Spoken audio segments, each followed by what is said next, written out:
Good morning Telangana. నేను సంగప్ప. ఇవాళ పేపర్లో వచ్చినటువంటి ముఖ్యమైన వార్తలు చూసి వాటి మీద చర్చిద్దాం.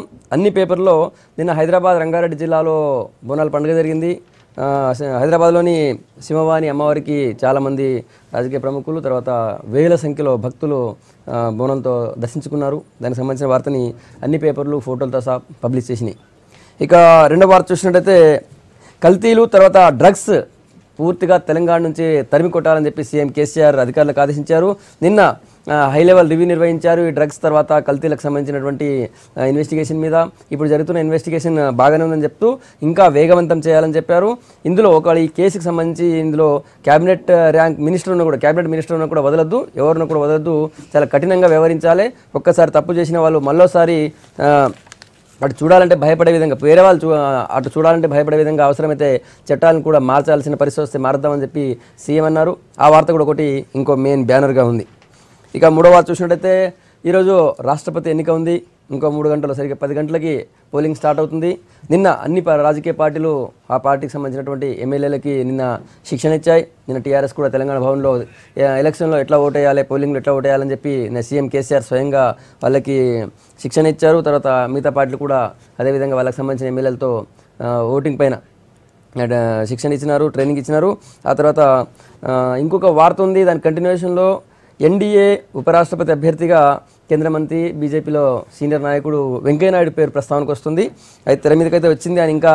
ఆయన ఇంట్రెస్ట్గా లేనట్టు కనిపిస్తుంది. నేను కీలక ఇప్పుడున్న పరిస్థితుల్లో ఈ రాజకీయాల నుంచి తప్పుకోవడం కంటే నేను బీజేపీలో ఉండి ప్రధాని చేసే పనులకి మద్దతు తెలపడం, దాని ప్రచారం కల్పించడం బాగుంటుందని చెప్పి ఆయన ఇంట్రెస్ట్ చూపిస్తున్నట్టు కనిపిస్తుంది.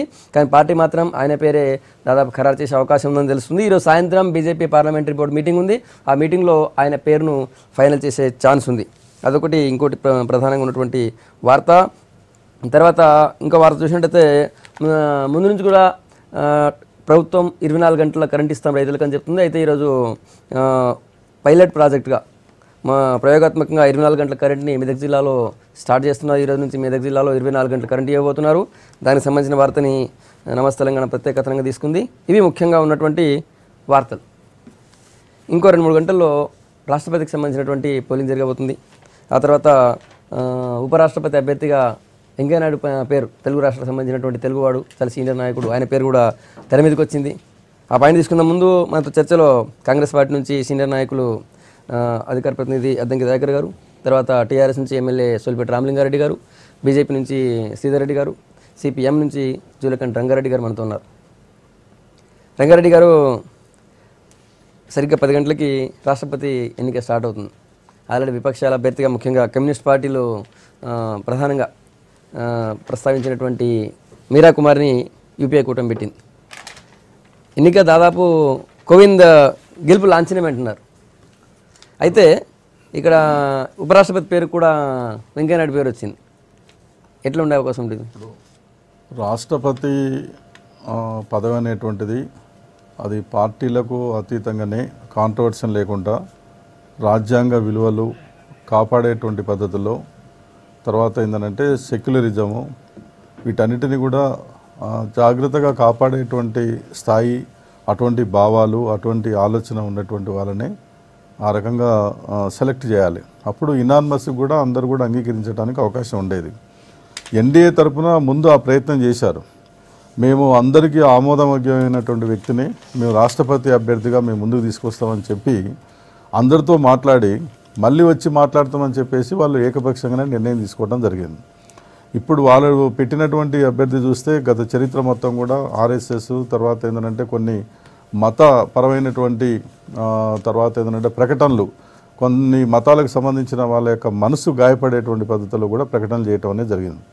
అందుకనే ఎన్డీఏ పెట్టినటువంటి అభ్యర్థి కాకుండా ఇవాళ ఏంటంటే ఒక మహిళ, ఆమె కూడా దళిత నాయకురాలు, పార్లమెంట్ సభ్యురాలుగా ఎంతో కాలం పనిచేసింది, స్పీకర్గా పనిచేసింది. కాబట్టి ఆ అభ్యర్థి అన్ని రకాల అర్హత, రాజ్యాంగ విలువలు కాపాడేటువంటి శక్తి సామర్థ్యత ఉంది. కాబట్టి ఇవాళ ఏంటంటే ప్రతిపక్షాలు 17 ప్రతిపక్ష పార్టీలు కలిసి, వామపక్ష పార్టీలు అన్నీ కలిసి ఏంటంటే పెట్టడం అనేది జరిగింది.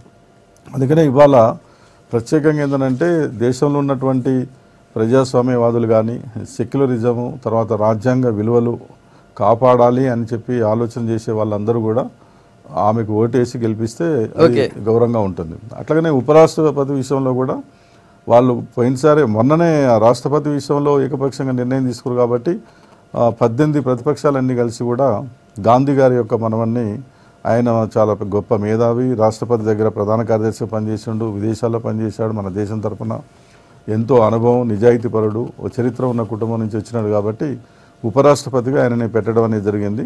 నిజంగా వాళ్ళకి చిత్తశుద్ధి ఉంటే ఆయనకు మద్దతు అనేది అందరూ తెలియజేస్తే ఇనానిమస్ కావడానికి అవకాశం ఉంటుంది. రైట్ దయాకర్ గారు. ఒకటి, ఈ ఎన్నిక అనేది లాంఛనమే అని తెలుస్తున్నప్పటికి కూడా కొన్ని రాజకీయ సమీకరణాలకు మాత్రం స్పష్టత ఇచ్చిన ఎన్నికగా మనం చూడాల్సిన అవసరం ఉంది. ఇప్పుడు మాకు ఒక 2 పాజిటివ్ అంశాలు, ములాయం సింగ్ యాదవ్ తేలిపోయిండు, అఖిలేష్ ఇటు వచ్చిండు, తర్వాత ఎంఐఎం పూర్తిగా విపక్షాల అభ్యర్థి కంటే కంపల్సరీ మీరా కుమార్కి చేసే అవకాశం ఉంది. అయితే రెండవది అతి ముఖ్యమైనది ఏంటంటే రాజకీయంగా భాజపాను ఇరుకులో పెట్టడానికి ఈ ఎన్నిక పెద్ద ఎత్తున ఉపయోగపడే అవకాశం ఉంది. రేపు ఎక్కడ పెట్టినారు ఇప్పుడు వాళ్ళకి? ఇంకా మీ కూటమి నుంచి నితీష్ కుమార్ పోయి సపోర్ట్ చేస్తున్నాడు. అదే ఎత్తుగడ ఏంటంటే వాళ్ళు కోవింద్ని పెట్టడం ద్వారా మేము అభ్యర్థిని, మంచి అభ్యర్థిని పెట్టినామని చెప్పే ప్రయత్నం వాళ్ళు చేస్తున్నారు. అద్వానిని పక్కన పెట్టడం ద్వారా వాళ్ళలో వచ్చే ముస్లిం కూడా తెలుస్తుంది. ఇప్పుడు అంటే సొంత పార్టీలో నాయకులకు ఇచ్చే కదలిక మీకు ఏమైనా కనిపిస్తుందా? ఇప్పటికైతే సైలెంట్ ఎక్కడైతే కనిపిస్తలేదు. ఇప్పుడు ఎన్నిక తర్వాత కదా మనం చర్చించుకోవాల్సింది. మాకు వచ్చే ఓట్ల కంటే ఏమాత్రం ఎక్కువ వచ్చినప్పుడు కూడా మీకు వ్యతిరేకత ఉన్నట్టే కదా, అది వస్తుందనే ఉద్దేశంతోనే నేను ఆ మాట అంటున్నాను. రెండవది ఏంటి, ఇన్ని రోజులు నడిచింది తంతు మీరా కుమార్ వర్సెస్ కోవింద్, ఇదంతా కూడా వెంకయ్య నాయుడు గారు తెర మీదకి చేయడానికి స్వాగతించాలి. కానీ విద్యాసాగర్ రావు గారు కూడా ఉండే దక్షిణాదికి ఇవ్వాలి, వాళ్ళు అసలు వాస్తవానికి ఏంటి దక్షిణాదికి రాష్ట్రపతి ఇవ్వాలి, కానీ ఆ కల్చర్ని పక్కన పెట్టేసి వాళ్ళు మళ్ళీ నార్త్కే ఇచ్చే ప్రయత్నం చేసింది. అది వాళ్ళ పార్టీ అంతర్గత అంశం. కానీ ఈ ఎన్నికలు ఏమంటారంటే అవకాశవాద పొత్తులకు ఇది ఒక తార్కాణంగా చూడాలి. ఒకటేమో రాష్ట్రపతి ఉపరాష్ట్రపతి ఎన్నికలు, ఎందుకు జగన్ వర్సెస్ చంద్రబాబు నడిచేది కూడా జగన్ చంద్రబాబు ఒకే వరలో ఒదిగిండ్రు.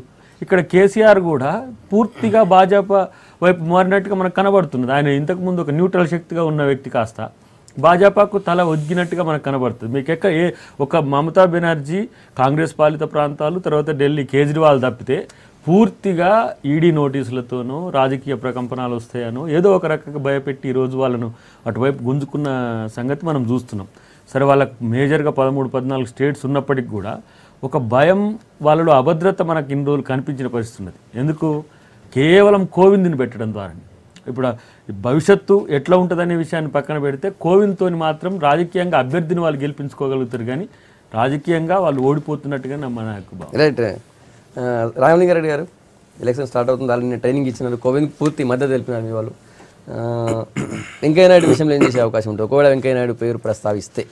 జనరల్గా ఒక రాజకీయ పార్టీలో కొనసాగుతున్న టీఆర్ఎస్లో కాబట్టి టీఆర్ఎస్ నాయకత్వం మా కేసీఆర్కి ఏది చెప్తే దానికి మేము తూచా తప్పకుండా ఓటు వేయాల్సింది డెఫినెట్. ఎందుకంటే నాయకత్వానికి నిర్ణయానికి కట్టుబడి ఉన్నవాడే నిజమైన కార్యకర్త కాబట్టి. ఫస్ట్ అక్కడేమన్నా వెంకయ్యనాయుడు ఎవరు అనేది మా పార్టీ సమావేశాల్లో చర్చ జరుగుతుంది.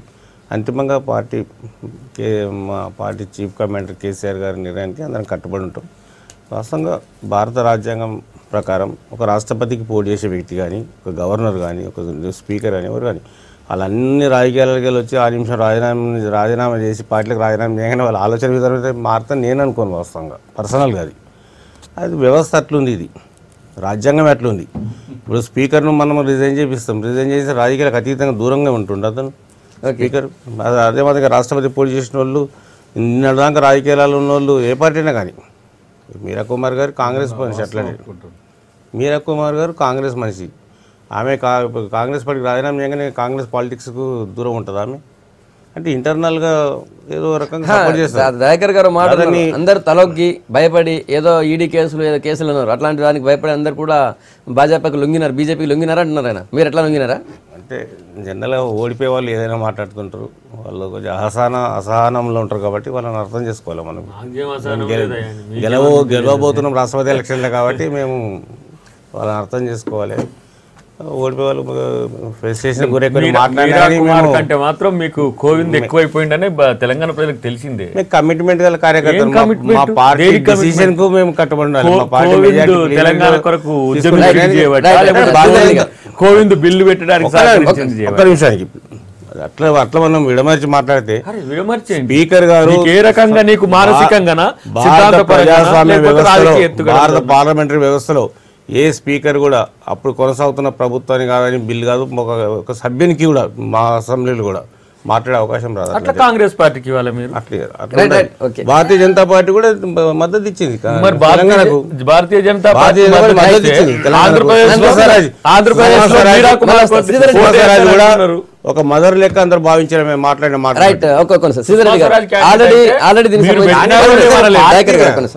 శ్రీధర్ గారు సరే కోవింద్ అభ్యర్థిత్వానికి సంబంధించి ఆల్రెడీ ఇంతకుముందు చర్చలు జరిగినాయి. ఈ రోజు కూడా ఎందుకు కోవింద్కి వేయకూడదు, మీరా కుమార్కి ఎందుకు వేయాలని చెప్పి ఇద్దరు కూడా చెప్తున్నారు, దయాకర్ గారు తర్వాత సిపిఎం రంగారెడ్డి గారు. ఇంకోటి వెంకయ్యనాయుడు గారి అభ్యర్థిత్వం ఇంకా పేరు ఫైనల్ కాలేదు, కానీ చర్చలు అయితే బాగా వినిపిస్తుంది. కానీ ఆల్రెడీ మేము ప్రకటించినాం కదా, ఇప్పటికైనా మిగతా వాళ్ళు ఇది మొత్తం అన్ని పార్టీల వాళ్ళు గాంధీ మనమడి కోట వేయచ్చు కదా అని వాళ్ళు చెప్తున్నారు. ఉపరాష్ట్రపతి కాంగ్రెస్ పార్టీ ప్రతినిధి రామ్నాథ్ కోవింద్ గారి యొక్క ఎన్నిక లాంఛనమే అని చెప్తున్నారు. ఎందుకు లాంఛనం అవుతుంది, ఎందుకు మెజారిటీ వస్తుంది, జస్ట్ బికాజ్ నెంబర్ కాదు. త్రిపుర లాంటి చోట టీఎంసీ అభ్యర్థులు కూడా టీఎంసీ ఎమ్మెల్యేలు కూడా బయటకు వచ్చి ఎన్డీఏకి సపోర్ట్ చేస్తామని చెప్తున్నారు. ఇక్కడ కేసీఆర్ గారు వాళ్ళెవరు వీళ్ళు తలొగ్గిన్ను తలొక్కటే ఉండదు, రాజకీయాల్లో కలిసి పనిచేయడం ఉంటుంది. దాన్ని మీరు అంటే ఇప్పుడు మిగతా వాళ్ళు అన్ని రాష్ట్రాల వాళ్ళు లాలూ ప్రసాద్ యాదవ్ కూడా భయపడాలి కదా, ఆయన కొడుకు మీద పెద్ద కేసు అయింది, నిన్న సిబిఐ వాళ్ళు కేసు పెట్టారు కదా, భయపడి రావాలి కదా. ఆ ప్రయత్నం జరుగుతుంది, అందుకే ఈ మధ్యలో ఇప్పుడే కేసులు పెడుతున్నారు. కాంగ్రెస్ తో పనిచేస్తేనేమో కలిసి పనిచేసినట్టు, మాతో పనిచేస్తేనేమో తలొగ్గినట్టు, ఇదొక దమ్మే ఉంటది లోపల.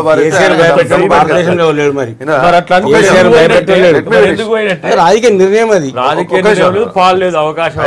అభ్యున్నతి కోసం అది. లోపలి బయటకు ఎందుకు తిట్టిండు, మాట్లాడిన మాటలు కాబట్టి ఒకటి ఏంటంటే కోవింద్ గారి అర్హతల గురించి అన్ని మాట్లాడి దేశవ్యాప్తంగా చర్చ చేసినారు. కమ్యూనిస్ట్ పార్టీ, కాంగ్రెస్ పార్టీ అవన్నీ అర్ధరహితమని, వాటికి వాల్యూ లేదని చెప్పేసి అందరూ తెలుసుకున్నారు. సోనియా గాంధీ గారు నితీష్ కుమార్కి ఫోన్ చేసినా కానీ పట్టించుకునేటువంటి పరిస్థితులు లేవు. దయాకర్ గారు ఏం చెప్పారంటే 2-3 విషయాలు స్పష్టమైనాయంట కాంగ్రెస్ పార్టీకి. ఏంటంటే బీజేపీలో ముస్లిం పుడుతుందట.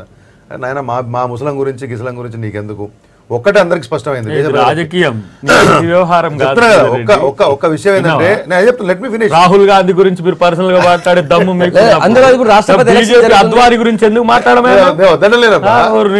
ముస్లిం గురించి కథం అయిపోయింది. సరే అదే చెప్తారు కదా, తెలుస్తుంది కానీ ఒక్కటి మాత్రం మా పార్టీ కాదు కానీ దేశ ప్రజలకు కూడా స్పష్టమైంది. భవిష్యత్తు దేశ రాజకీయాల్లో అదే రాహుల్ గాంధీ అనేవాడి ప్రభావం ఏమీ ఉండదు అనేది క్లియర్ అయింది. ఎట్లా అంటే ఇంత పెద్ద ఎత్తున రాష్ట్రపతి ఎన్నిక జరుగుతూ ఉంది, విపక్షాలను మొత్తం కూడగట్టడం కోసం సోనియా గాంధీ గారు పాపం విపరీతమైన ప్రయత్నం చేస్తూ ఉన్నారు. కమ్యూనిస్ట్ పార్టీలు లేకపోతే అసలు సీట్లు లేనోళ్ళు, ఏ రాష్ట్రంలో లేనోళ్ళు, ఈ అందరూ కలిసి ప్రయత్నం చేస్తా అంటే కూడా కాంగ్రెస్ పార్టీ ఉపాధ్యక్షుడు దీని గురించి ఒక మాట మాట్లాడాడు. వారికి రెండు రావాలి, ఇద్దరు మాట్లాడాలి. సోనియా గాంధీ గారు ఆగి మొత్తం రాహుల్ గాంధీ మొత్తం రావాలి, ఆయనే మొత్తం పనిచేయాలి, ఎందుకు ఆయనే మోసుకుపోవాలని చెప్పేసి వాళ్ళు అంటుంటే ఆయన మొత్తం కార్యక్రమం. రాష్ట్రపతి ఒకటండి, ఎవరైనా రాజకీయ నాయకుడు ఇక్కడ కూర్చున్న ఎవరైనా ఏ స్థాయిలో ఉన్న ఏ వయసు అయినా చిన్న అవకాశం వచ్చిన వచ్చిపెట్టాడు రాజకీయ నాయకుడు ఎక్కడా కానీ. వాళ్ళు కనపడేదో ఫోటో కనపడే కానీ మొదలు పెడితే, పార్టీలో పనిచేసే అవకాశం మొదలు పెడితే, అధికారం కోసం అవకాశం. అట్లాంటిది ఉపరాష్ట్రపతి ఎన్నిక జరుగుతుంది. ఇంకో సైడు మా జూలగడ్డ రంగారెడ్డి గారు చెప్పినారు, పెద్ద మనిషిని పెట్టిన ఉపరాష్ట్రపతి, సరే రాష్ట్రపతి ఎన్నిక, ఉపరాష్ట్రపతి ఎన్నిక, ఎక్కడైనా రాహుల్ గాంధీ గారి యొక్క ప్రభావం, ఒక మాట కాంగ్రెస్ పార్టీలో ఉన్న చిట్ట చివరి సభ్యుడు, సిపిఎం వాళ్ళు ఇంకెవరైనా తిట్టిళ్ళు లేకపోతే ఇట్లా మాడిన అట్లా మాడిరు కానీ ఆయన ఏమైనా అభిప్రాయం ఉన్నదా? అభిప్రాయం లేదు, వ్యవహారం లేదు. కాబట్టి ఇది స్పష్టమైంది. ఇంకో విషయం ఏంటంటే అభద్రత అనేది మాకు లేదు మిత్రమా, మీకుంది. కాబట్టి ఫస్ట్ రాష్ట్రపతి అప్పుడు వారు చెప్పారు, మేము ప్రయత్నం చేసినాం, ఏకాభిప్రాయం ప్రయత్నం చేసినాం, ముందాతనాన్ని కాపాడే ప్రయత్నం చేసినాం, మీరు ముందే తెలుసుకోలేదు. It's a predictable thing. కాబట్టి వేరే ఉంటుంది కూడా ఎటువంటి అభ్యర్థి కావాలా, ఇప్పుడు 10 రకాల ఎటువంటి అభ్యర్థి కావాలి, చాలా మంది ఉంటారు అటువంటి అర్హతలకు సరిపోయే వాళ్ళు. ఎటువంటి అభ్యర్థి కావాలో మీ అభిప్రాయం కనుక్కున్నారు, దాంట్లో సూటబుల్ ఉండే వాళ్ళని పెట్టారు. మీకు నచ్చకపోతే ఎందుకు నచ్చలేదంటే ఆర్ఎస్ఎస్ అంటే మేమన్నా మావోయిస్టులు ఏంది, ఆర్ఎస్ఎస్ లష్కరే తయ్యబా నిషేధ పార్టీ దేశంలో ఖచ్చితంగా మాట్లాడతాను నేను. దాంట్లో ప్రభుత్వం నిషేధించిన ప్రభుత్వం ప్రజలు నిషేధించలేదు. లష్కరే తోయబానా లేకపోతే టిఆర్ఎస్ పార్టీ టిఆర్ఎస్ పార్టీని ఏమని చెప్పండి మరి నిషేధం రేపు ఎందుకు జరుగుతాయి ఎన్కౌంటర్లు? అరే ఇప్పుడు వాళ్ళిద్దరు ఒకటే కదా ఎజెండా ఒకటే. ఆర్ఎస్ఎస్ అని చెప్పడంలోనే మీ పార్టీ ఈ విషయం ఏకాభిప్రాయం చాలా క్లియర్ గా ఏకాభిప్రాయం కోసం ప్రయత్నం చేశాము. ఉపరాష్ట్రపతి అభివృద్ధి విషయంలో కూడా నిర్ణయం వస్తుంది. మీరు వెంకయ్యనాయుడు గారి గురించి అడిగింది కదా, నిర్ణయం వచ్చిన తర్వాత మాట్లాడతాను. సోదరుడు శ్రీధర్ చెప్పింది ఏంటంటే ఏకాభిప్రాయం కొరకు ప్రయత్నం చేసినాం అనేది కరెక్ట్ కాదు. కేవలం మేము అభ్యర్థిని పెడతాం మీరు బలపరచండి అని చెప్పి అభ్యర్థి పేరు చెప్పకుండా మళ్ళీ వచ్చి కలుస్తామని చెప్పి వెళ్ళిపోయారు. ఏకాభిప్రాయం ఎట్లయితే అది ఏకాభిప్రాయం అన్నప్పుడు మీరు క్యాండిడేట్స్ ఎవరైనా పేర్లు చెప్పండి అని అడిగింది లేదు, వీళ్ళు క్యాండిడేట్ పేరు చెప్పింది లేదు. అందరు కోరుకుంది ఏంటంటే పార్టీలకు కాస్త అతీతంగా న్యాయ నిపుణులు ఆ రాజ్యాంగ విలువలు కాపాడేటువంటి అబ్దుల్ కలాం గారిని పెడితే మీరు పోటీ మీరు నారాయణ గారిని పెడితే కూడా పోటీ పెట్టారు.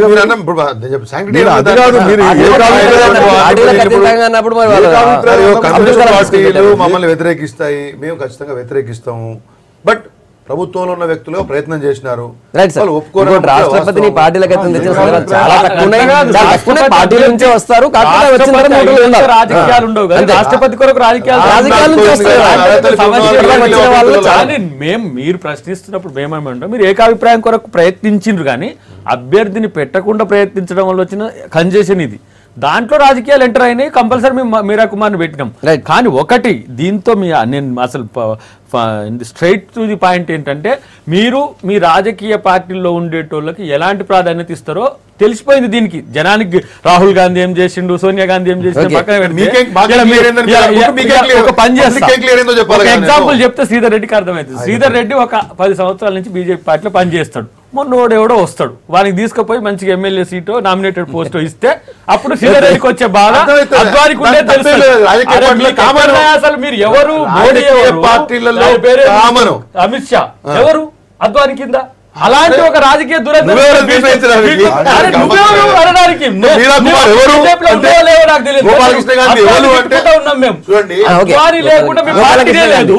అద్వాని రోజు పక్కన ఎవరు అంటే ఏం చెప్పాలి? ఒకటి గుర్తుపెట్టుకోండి, వ్యక్తుల యొక్క అవసరాలను బట్టి అవకాశవాదాన్ని బట్టి, అవకాశవాదం కాదు వ్యక్తుల అవసరం ఎప్పుడు ఎవరు కోవింద్ అద్వానితో పోలిస్తే మీరేమో కూడా అడిగినా మరి మీరు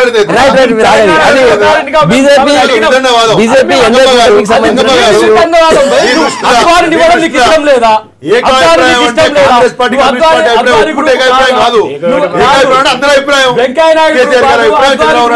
నితీష్ కుమార్ నవీన్ పట్నాయక్ అభిప్రాయం కాంగ్రెస్ పార్టీ కమ్యూనిస్ట్ పార్టీ ఒప్పుకుంటే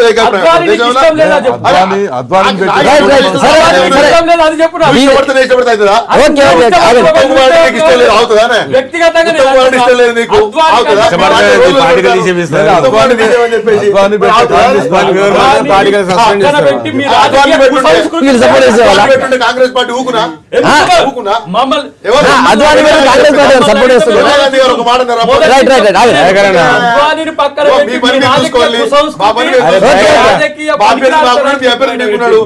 ఎన్నింటికి తెలిసిపోతుంది 10 లక్షలు. అద్వాని సీనియర్ నాయకుడు, అద్వాన్ని పెట్టినా కూడా ప్రతిపక్షాలు మాత్రం మద్దతు తెలియజేయవు. ఖచ్చితంగా అద్వానిని పెట్టినా కూడా ప్రతిపక్షాలు సపోర్ట్ చేయవు.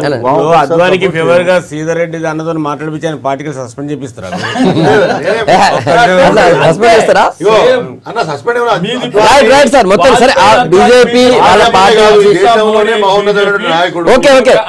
బీజేపీ ఇంటర్నల్ ఇష్యూ వాళ్ళకు క్యాండిడేట్ తీసుకున్నారు. రాహుల్ గాంధీ గురించి ఆయన చర్చ పెట్టలే. బీజేపీ ఎవరు ఏ క్యాండిడేట్ పెట్టాలని ఆ పార్టీ నిర్ణయిస్తుంది, దానికి సపోర్ట్ చేస్తారు లేదని వాళ్ళు మిత్రపక్షాలు. రైట్ సార్, ఆగండి. సరే అద్వాని గురించి మాట్లాడొద్దు. నిమిషానికి ప్రాక్టికల్ గా ఏడంతస్తుల మేడ కట్టిన పెద్ద మనిషి కూడా చివరి దశలో ఇంటి ముంగట చిన్న రూమ్ రైట్ సార్, అది వేరే విషయం. సార్, మొత్తం బీజేపీ సెండ్ ఆఫ్ ఇంకో సరిగ్గా 10 గంటల ఎలక్షన్ స్టార్ట్ అవుతుంది. 24 రిజల్ట్ కూడా వస్తుంది. ఇంతకుముందు రాష్ట్రపతి ఎలక్షన్ గురించి మాట్లాడినాం, తర్వాత ఉపరాష్ట్రపతి అభ్యర్థి గురించి కూడా మాట్లాడినాం. ఇప్పుడు ఇంకో టాపిక్ చూస్తే, నిన్న డ్రగ్స్ పైన నిన్న CM KCR high level review నిర్వహించినారు. ఈ కేసుకు సంబంధించి ఎంత పెద్దవాళ్ళని కూడా ఉపేక్షించొద్దు, ఈ క్యాబినెట్ మినిస్టర్ని కూడా వదలొద్దని చెప్పి సీఎం అధికారులకు చెప్పినారు. దాంతోపాటు హైదరాబాద్ పూర్తిగా డ్రగ్స్ అండ్ కల్తీ ఫ్రీ సిటీ కావాలని చెప్పి కూడా సీఎం అన్నారు.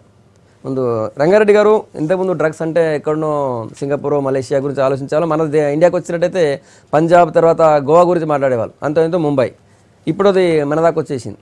సరే, రాష్ట్ర ప్రభుత్వం చాలా సీరియస్గానే ఉంది, తర్వాత అకౌంట్ సభ వాళ్ళు బాగానే పట్టుకుంటున్నారు, కానీ ఇప్పుడు చేస్తున్న ప్రయత్నాలు సరిపోతాయి అనుకుంటున్నారు? ఇప్పుడు హైదరాబాదు ఈ డ్రగ్స్ తర్వాత పెద్ద వ్యాపారం నడుస్తుంది, అందరూ చాలామంది వాడుతూ ఉన్నారు అనేది ఇప్పుడే కాదు, ఈ ప్రభుత్వం రాకముందు గత పాలకుల నుండి కూడా హైదరాబాద్ ఒక పెద్ద కేంద్రంగా తయారైందనేది అందరికీ తెలుసు. అప్పుడప్పుడు పట్టుకోవటం, కొన్ని కేసులు రాయటం, తర్వాత ఏంటంటే ఇక నుంచి జరగకుండా కఠినమైన చర్యలు తీసుకుంటామని చెప్పడం అనేది జరుగుతూ ఉంది. ఇప్పుడు కొంతమంది పేర్లు కూడా బయటకు వచ్చినాయి. ముఖ్యమంత్రి గారేమో ఉక్కు పాదం ఒప్పండి, ఏ స్థాయిలో ఉన్నా మంత్రులైనా కూడా వదిలిపెట్టకండి అని అంటూ ఉన్నారు. అది మాటల్లో కాదు, చేతల్లో చూపించాలి. ఎందుకంటే నయీం కేసులో కూడా ఎవరున్నా కూడా వాళ్ళని వదలొద్దు అన్నారు, కానీ ఎమ్మెల్సీలకు, ఎమ్మెల్యేలకు, అధికార పార్టీకి సంబంధించిన వాళ్ళు అనేక మందికి సంబంధాలు ఉన్నాయని తెలిసినా కూడా సిట్టు ఆ రకంగా ఆ రిపోర్ట్లో ఇచ్చినా కూడా ఒక్క ఎమ్మెల్యే పైన, ఒక ఎమ్మెల్సీ పైన, అధికార పార్టీకి సంబంధించిన నాయకులపైన చర్య తీసుకున్నారా? వాటన్నిటిని కూడా కప్పిపెట్టడం అనేది జరిగింది. ఏదో కొద్దిమంది పోలీస్ ఆఫీసర్ల మీద చర్య తీసుకొని దాన్ని తూతూ మంత్రంగా చేసి దాన్ని క్లోజ్ చేశారు. అట్లాగనే అంతకుముందు కొన్ని బిల్డింగులు పడగొట్టారు. ఎక్కడ?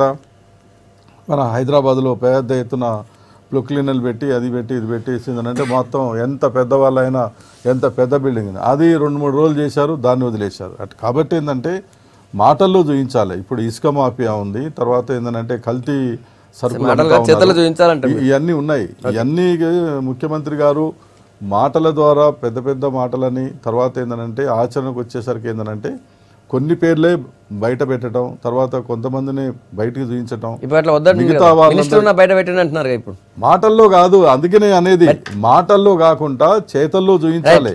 గతంలో కొన్ని కేసులు చెప్పారు, నయీం కేసు మనకు కాబట్టి ఏంటంటే గారు, మీ అభిప్రాయం నిజంగా ఇది కంట్రోల్ చేయడం ఇప్పుడు చేసిన ప్రయత్నం సరిపోతుంది అంటున్నారు, ఇంకేం చేయాలి? ఆయన మన రంగారెడ్డి గారు అన్నట్టు మాటలు కాదు, చేతల్లో కూడా చూపించాలంటున్నారు. అంటే ఇప్పుడు వారి అభిప్రాయానికి ఏం తేడా ఉండబోతున్నది, ఎందుకంటే మనం రిపీట్ చేసే అవసరం లేదు. ఓకే, డ్రగ్స్ అనేది కొత్తగా మన దగ్గర ఉందని చెప్పట్లేదు. ఒక అతిపెద్ద నటుడు, ఒక కుటుంబానికి చెందినటువంటి నటుడు మీదనే ఆయనే పెద్ద డ్రగ్ డీలర్ అనేది హైదరాబాద్లో చాలా పెద్ద ఎత్తున నడిచింది వ్యవహారం.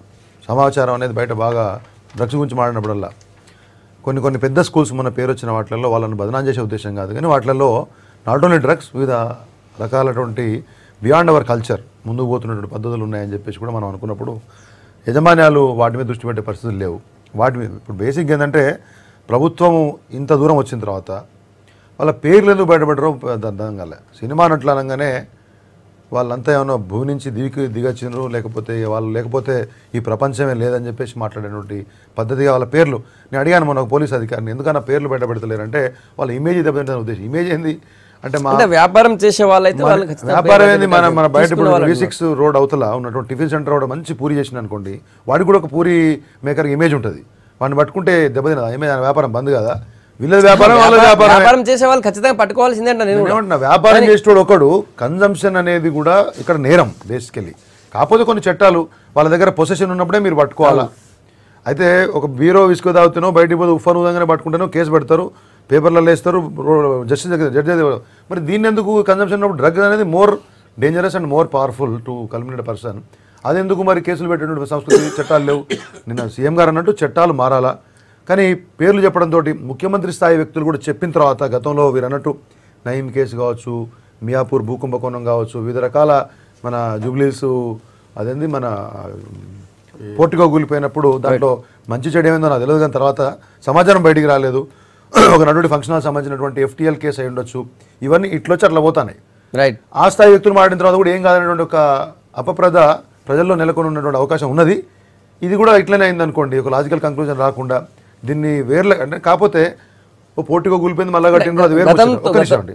ఒక భూమి కబ్జా అయింది మళ్ళీ పట్టుకొచ్చుకున్నారు వేరే సంగతి. కానీ ఇది సమాజాన్ని పూర్తిగా సమూలంగా వారం 10 రోజులుగా కంటిన్యూగా ఇన్వెస్టిగేషన్ నడుస్తుంది. కాబట్టి అకుల్ సబర్వాల్ గారు ఇప్పటివరకు చేసిన పాత్ర అప్రిషియేటెడ్. ప్రభుత్వం ఇంత టాలరెన్స్తో ఉందేందని చాలా మంది అనుకున్నాం ఇప్పటివరకు. పెద్ద పెద్ద పేర్లు వస్తున్నాయి కొంతమేరకు అని చెప్పేసి. బట్ నౌ ఆయన లీవ్కి పోయేది కూడా అయిపోయింది కాబట్టి కొంత విశ్వాసం వచ్చింది. దాన్ని పూర్తి స్థాయిలో చేస్తే మీ అభిప్రాయం ఇది అంటే సామాజిక రుగ్మత కాబట్టి దీని మీద రాజకీయాల కంటే కూడా ముఖ్యమంత్రి గారు చేయాల్సింది ఏంటంటే కెల్విన్ అంటోని నార్కో అనాలిసిస్ చేయించాలి. ఇప్పుడు ఎవరినైనా జర సీరియస్ కామెంట్స్ వచ్చినాయి కానీ నెలలో కడిగియండి లేకపోతే తాటా తీయండి ఇవన్నీ కాకుండా వాడిని నార్కో అనాలిసిస్ చేస్తే కంపల్సరీ కొంత ఎక్కువ ప్రయోజనకరంగా ఉంటుంది. మనం ఊరికనే పైన వాడు చెప్పిన మాటలు పెట్టి డైరీలో రాసుకొని ఎవరిని పెట్టాలి ఎవరిని తీసేయాలనే దానికంటే పక్కన పెడితే చాలా పెద్ద వ్యక్తుల యొక్క ఇండస్ట్రీలో టాప్ మోస్ట్ హీరోల తర్వాత వాళ్ళ కుటుంబ సభ్యుల యొక్క వివరాలు వస్తున్నాయి కాబట్టి అంటే సోషల్ మీడియాలో వచ్చేయి పేపర్లలో వచ్చేయి మరి కెల్విన్ చెప్తే పోలీసులు పట్టించుకుంటలేరా లేకపోతే ఇంకా కొంతమందిని ఏమైనా కాపాడాలనుకుంటారు దీంట్లో ఏమైనా ఉందనేది మనం చూడాలి. ఎస్ డెఫినెట్గా ఇది ఉడతా హైదరాబాద్ అనేది ఇప్పుడు ఒక ప్రచారమే వచ్చింది. ఇప్పుడు దీన్ని విశ్వనగరంగా చేసుకోవాలంటే మనం మత్తుతో చేయలేము కాబట్టి ఇప్పటికైనా మాట్లాడితే మనం విశ్వనగరం చాలా మంచి స్టాండర్డ్స్తో ఉన్న ప్రపంచంలో 15th బయోడివర్సిటీ ఇట్లాంటి చెప్పుకుంటూ పోవటానికి గత ప్రభుత్వాలు చేసిన కారణమైతే మీరు ఇప్పుడు చేయాల్సింది ఏంటంటే విశృంఖలంగా పెరిగిపోయింది హైదరాబాద్లో. స్కూల్స్కి కాదు కదా సామాన్యులకు కూడా గంజాయి నుంచి మొదలైతే ఎట్లా వస్తున్నాయో మరి కస్టమ్స్ అధికారులు ఏం చేస్తుండ్రు. ఎయిర్పోర్ట్లో మనం ఒక బ్లేడ్ బొంటనే పట్టుకొని మనల్ని దాదాపు గంట సేపు పక్కన పెట్టే కల్చర్ ఉన్నది. అంటే ఒక మామూలుగా పిస్టల్ లేకుండా బుల్లెట్ ట్రావెల్లో ఉన్నా కూడా కేసులు పెట్టి సీరియస్గా మీకు చేస్తున్న పరిస్థితి ఉన్నది. మరి ఎట్లా ఇంత పెద్ద ఎత్తున వస్తున్నాయి కస్టమ్స్ అధికారుల నుంచి సమస్య వస్తుందా అసలు ఎక్కడి నుంచి గోవా కేంద్రకంగా వచ్చే ఇంపోర్ట్లలో వస్తుందా అనేది తీవ్రంగా పరిగణించాలి. మనకు హైదరాబాద్కు వస్తున్న వాటిల్లో మ్యాక్సిమంగా ఈస్ట్ ఆఫ్రికా నుంచి వస్తున్నట్టుగా ఉన్నది. ఇక్కడ స్టడీ చేసేటోళ్ళు వస్తున్నప్పుడు పట్టుకొని వస్తున్నారు. ఇవన్నీ కూడా వివరాలు పోవాలి యూనివర్సిటీస్లలో అని చెప్పి కొన్ని ప్రయత్నాలు జరుగుతున్నాయి ఏ యూనివర్సిటీలో ఎక్కువ ఉన్నాయని. కాబట్టి వాన్ని కెల్విన్ని కానీ కనుక మీరు నార్కో అనాలిసిస్కి పంపిస్తే పెద్దోళ్ళ పేర్లు వస్తాయి 3rd డిగ్రీల కంటే మంచి పేర్లు వస్తాయి. పెద్దోళ్ళు ఎవరున్నా పట్టుకున్నట్టు మరి ఆ పెద్దోళ్ళు ఎవరు బయటకు వస్తారని మీరు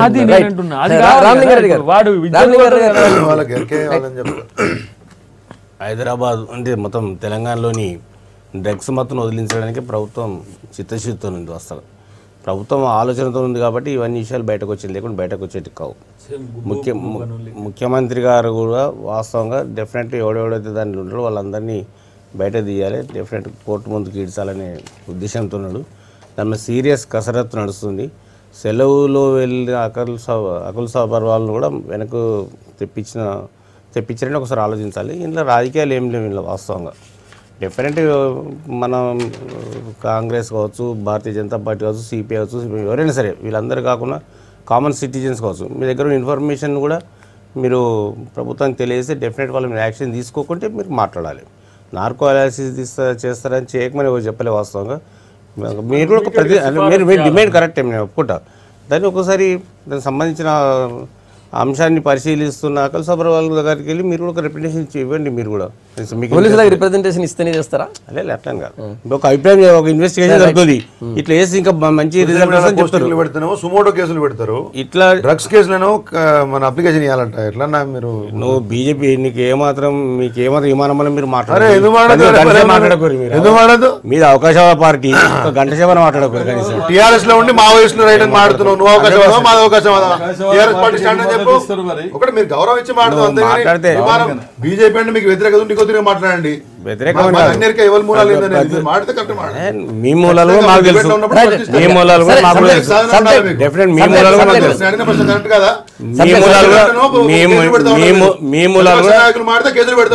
కూడా మాకు తెలుసు. ఆవులు తినాలని ఒకటి భారతదేశంలో ఆవులు తిన దళితుల్లో మైనారిటీలు కొట్టి చంపిన చరిత్ర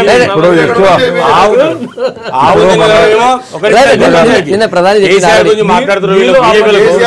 రైతుకి అక్కలేదు వాస్తవంగా ఒకవైపు గోమాంసం తింటే చంపుతారు ప్రధానమంత్రి ప్రధానమంత్రి చంపడం యాక్షన్ తీసుకోవాలంటే వీళ్ళు గోమాంసం తింటే చంపుతారు. అక్కడ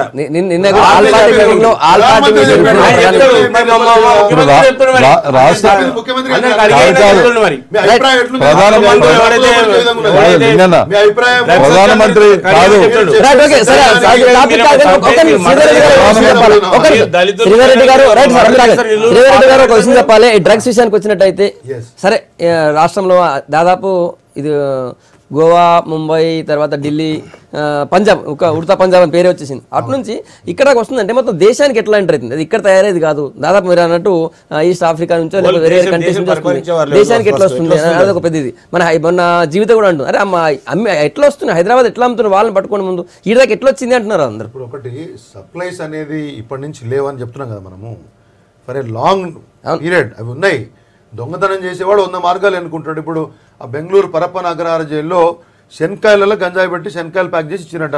జేబులో శనక్కాయలు వేసుకొని పోతే అనుమానించే స్థాయి కూడా రావాల్సిన పరిస్థితి ఉన్నప్పుడు సప్లై చైన్ను అరెస్ట్ చేయాలా. ఇంతకుముందు నేను అదే మిస్ చేశాను. సప్లై చైన్ అరెస్ట్ చేయాలా. నార్కోటిక్స్ అనేది మీరు రకరకాల పద్ధతులలో పట్టుకొస్తా ఉన్నారు. ఇంతకుముందు అంటే మానవ శరీరాల్లో, మానవ అవయవాలలో రకరకాలుగా అవి తాగు అంటే ఇన్ని రకాలుగా వస్తున్నప్పుడు ప్రభుత్వాలు సక్సెసివ్ గవర్నమెంట్స్ ఏం పనిచేయాలనట్లేదు. సక్సెసివ్ కాంగ్రెస్ ఉన్నా, బీజేపీ ఉన్నా, మరొడున్నా, they have tried their best. అధికారులు అయితే వాళ్ళే ఉన్నారు కదా, కదా. కొన్ని చోట్ల ఇప్పుడు గోవా అనేది ఇప్పుడు బీజేపీ ఒక 10-15 ఇయర్స్ నుంచి ఉండొచ్చు, కానీ గతంలో కూడా ఎక్కడైతే వస్తా ఉన్నాయి. కాకపోతే కేంద్ర ప్రభుత్వ కంట్రోల్ ఉంటాయి. నార్కోటిక్స్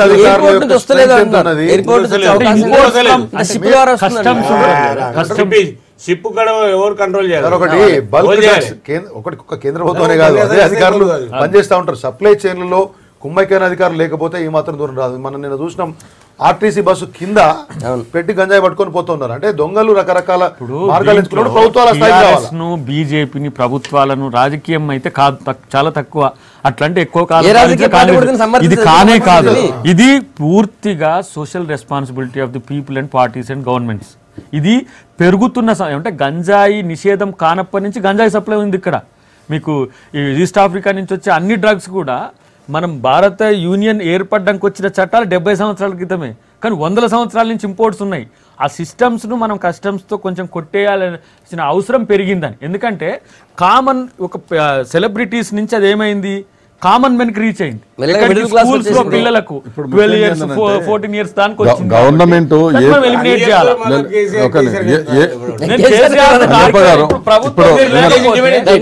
ఇప్పుడు ప్రభుత్వంలో ఎవరున్నా లింగన్న, ప్రభుత్వంలో ఎవరున్నా కూడా ఏదో 1-2 కేసులు దొరికినప్పుడు కొంతమందిని పట్టుకోవటం, అరెస్ట్ చేయటం, తర్వాత ఏంటంటే మర్చిపోవడం కాకుండా ఒక ప్రత్యేకమైనటువంటి నిఘా అనేది ఉండాలి. ఇంతకుముందు ఒకసారి ఒక హీరో దొరికాను, ఒక 2 రోజులు వార్త వచ్చింది, తర్వాత ఏంటంటే 1 week 10 days అయింది, ఇంకా ఒక ప్రత్యేకమైనటువంటి ఒక యంత్రం అనేది దీని కొరకు పనిచేయాలి. రెండోది ఏంటంటే యువకులు, విద్యార్థులు, తర్వాత సంపన్నుల పిల్లలే ఎక్కువగా దీనికి బానిసలు అవుతా ఉన్నారు. వాళ్ళల్లో కూడా అవగాహన కల్పించడానికి కాలేజీ స్థాయి దగ్గర నుంచి కూడా మిడిల్ క్లాస్ కి విస్తరించే అవకాశం ఉంది. కాబట్టి 80% ఎంకరేజ్ చేస్తే సీఎం కూడా అదే స్థాయిలో కంట్రోల్ ఎంతవరకు కంట్రోల్ అవుతుందో చూడాలి. మొత్తానికైతే ఇంత పెద్దవాళ్ళని వదలొద్దు అని చెప్పారు. డ్రగ్స్ ఫ్రీ సిటీ చేయాలి, డ్రగ్స్ ఫ్రీ స్టేట్ చేయాలని చెప్పి, తెలంగాణ చేయాలని చెప్పి సీఎం అన్నారు. అది కావాలని కూడా అందరూ అందరూ సోషల్ రెస్పాన్సిబుల్గా అందరూ కూడా దీనికి సంబంధించిన సమాచారం ఉంటూ కూడా పోలీసులకి, ఇతర ఎక్సైజ్ వాళ్ళకి ఇస్తే బెటర్ అని చెప్పి వాళ్ళు కోరుతున్నారు. ఇది ఇయాల్టి గుడ్ మార్నింగ్ తెలంగాణ. చర్చలో పాల్గొన్నట్టు దయాకర్ గారు, సోలిపేట రామలింగారెడ్డి గారు, శ్రీధర్ రెడ్డి గారు, తర్వాత సిపిఎం నుంచి చులకటి రంగారెడ్డి గారికి ధన్యవాదాలు. ఇది ఇయాల్టి గుడ్ మార్నింగ్ తెలంగాణ. రేపు వెళ్దాం. Stay tune.